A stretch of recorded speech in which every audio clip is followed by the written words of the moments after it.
খাবই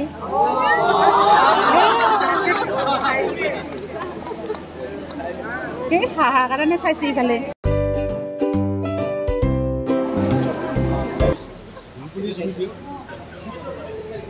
পোষণ মাহৰ এই অনুষ্ঠানটো অসম চৰকাৰৰ লগতে ভাৰত চৰকাৰৰ এক অভিলেখী আঁচনি 2018 চনৰ জুলাই মাহৰ পৰাই বিগত 6 বছৰে এই আঁচনিটো ভাৰত চৰকাৰৰ সহযোগত অসম চৰকাৰে ৰূপায়ণ কৰি আহিছে। আজিৰ পোষণ মাহৰ আজিৰ অনুষ্ঠানটোত অসম ৰাজ্যিক শিশু অধিকাৰ সুৰক্ষা আয়োগৰ সন্মানীয় অধ্যক্ষ শ্যামল শইকীয়া ডাঙৰীয়াৰ নেতৃত্বত আজিৰ এই সভাখন অনুষ্ঠিত হৈছিল। তেওঁক মই ধন্যবাদ আৰু কৃতজ্ঞতা জনাইছোঁ।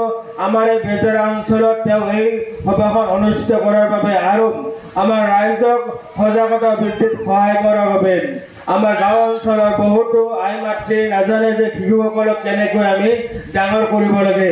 এই ছেপ্টেম্বৰ মাহৰ পোষণ মাহটোতে আমি ৰাইজলৈ বা গাঁৱলৈ আমি সজাগতা আগবঢ়াওঁ। পৰিপূৰক আহাৰ অসম চৰকাৰে দিছে, সেইটো যাতে নিয়মাৱলীকে তেখেতসকলে আহাৰখিনি গ্ৰহণ কৰিব পাৰে।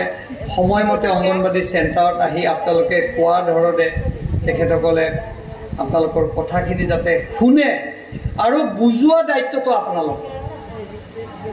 মোৰ বিশ্বাস আছে যে আপোনালোকে নিজেও এক মাতৃ, আপোনালোকে মাতৃৰ দুখ বুজি পায়। সেইকাৰণে আপোনালোকৰ এইটো এটা প্ৰধান দায়িত্ব। দ্বিতীয় দায়িত্ব, আপোনালোকে কাৰোবাৰ আপোনালোকেও সন্তান জন্ম দিছে, আমিও আইৰ হাততেই জন্ম হৈছোঁ। আপোনালোকৰ অকল এই প্ৰফেশ্যনটো অকল চাকৰি নহয়, এই প্ৰফেশ্যনটো আপোনালোকৰ মানৱ সেৱা কৰা। যেনেকৈ ডক্টৰ এজনৰ অকল প্ৰফেশ্যনটো অকল ডাক্তৰী নহয়, মানৱ সেৱা।